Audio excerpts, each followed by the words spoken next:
Et salut tout le monde, et sur ma chaîne Lorenzo High Tech, comme c'est peur dans le titre, aujourd'hui on va parler de Motorola parce que oui, Motorola a annoncé un nouveau smartphone premium à un tarif très intéressant, on est à 799 euros. C'est tout simplement le Motorola Edge 30 Pro, je vais vous parler de ce smartphone, vous dire s'il est intéressant. Mais avant de commencer la vidéo, si vous n'êtes toujours pas abonné à ma chaîne YouTube, abonnez-vous, elle est 100% High Tech.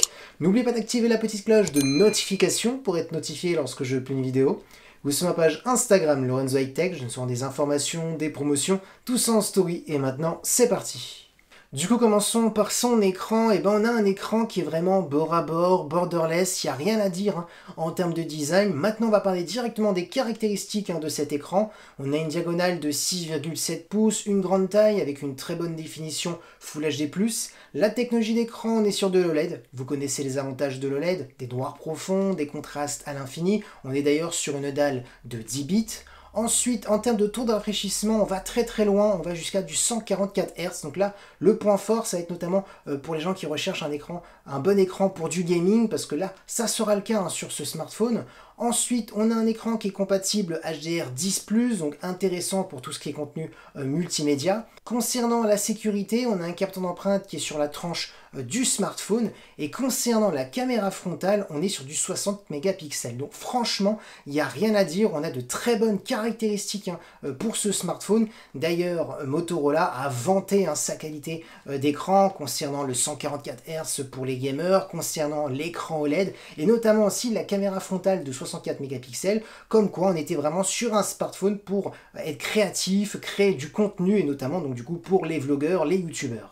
Maintenant, parlons de la partie photo. Il y a des choses à dire qui sont plutôt intéressantes et peut-être d'autres un petit peu moins. Ce que je peux vous dire, c'est qu'on a un capteur principal de 50 mégapixels. C'est un capteur grand angle. On a ensuite un capteur ultra grand angle pour faire des photos à plan large. On est sur du 50 mégapixels. D'ailleurs, ce qui est intéressant, c'est qu'on a une stabilisation optique. Donc ça va être un bon point pour les vidéos, pour avoir de bonnes vidéos stabilisées. Pareil pour les photos. Si vous bougez et que vous prenez un cliché, normalement la stabilisation optique va aider pour avoir une bonne qualité.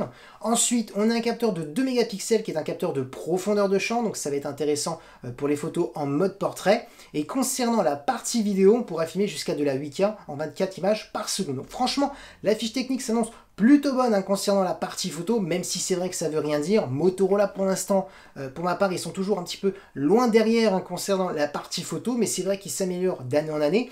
Maintenant, ce que j'ai quand même envie de dire, malgré les bonnes caractéristiques concernant la partie photo, c'est qu'il y a quand même un gros point négatif, c'est tout simplement le manque de téléobjectif, donc le manque de zoom optique sans perte de qualité, parce que pour ma part, pour un smartphone qui est premium, on aurait dû avoir un zoom téléobjectif, parce que si vous regardez chez les concurrents, on a tous minimum 1x2, voire jusqu'à x10 pour certains. Donc vu qu'on est sur le smartphone le plus premium de Motorola, on aurait dû avoir un téléobjectif. Pourquoi pas à la place du capteur de profondeur de champ, parce que maintenant avec le software on peut se passer d'un capteur de profondeur de champ, on sait faire des photos effet bokeh logiciellement. Donc c'est un petit peu dommage, parce que je sais que Motorola ne va pas sortir encore un autre smartphone plus premium. Donc ça veut dire que cette année, le smartphone le plus premium de Motorola n'a pas de téléobjectif, et ça pour ma part c'est quand même un gros moins.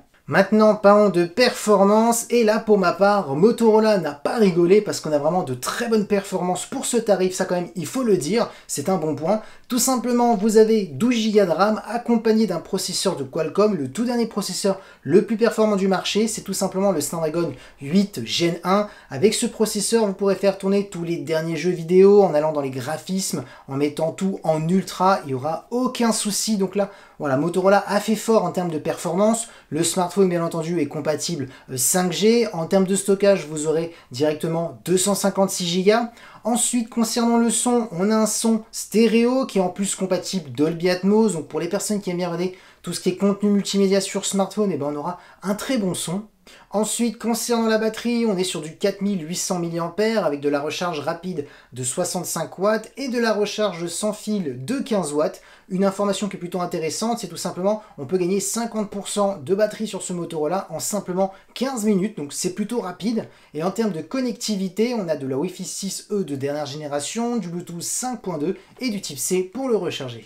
Franchement, ce Motorola Edge 30 Pro s'annonce plutôt bon, on a vraiment de très bonnes caractéristiques. Pour ma part, les points clés qu'il faut noter, c'est tout simplement le Snapdragon 8 Gen 1 pour un smartphone à 799 €. C'est pour ma part le smartphone le plus intéressant en termes de performance, accompagné des 12 Go de RAM. Ensuite, un autre bon point, bien entendu, c'est l'écran. On est sur un écran OLED avec un taux de rafraîchissement de 144 Hz. Donc, on est même sur un smartphone vraiment pour gamer, quand vous regardez l'écran, quand vous regardez les performances grâce au processeur de Qualcomm.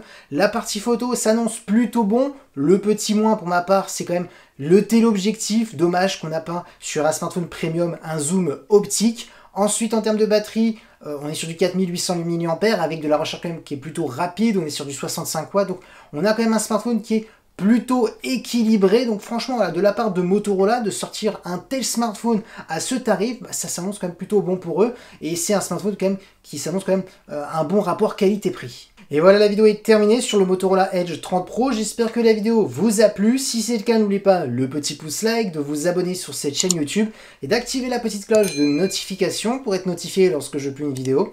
Vous sur ma page Instagram Lorenzo High Tech, je vous rends des informations, des promotions, tout ça en story. Et maintenant, je vous dis à très bientôt.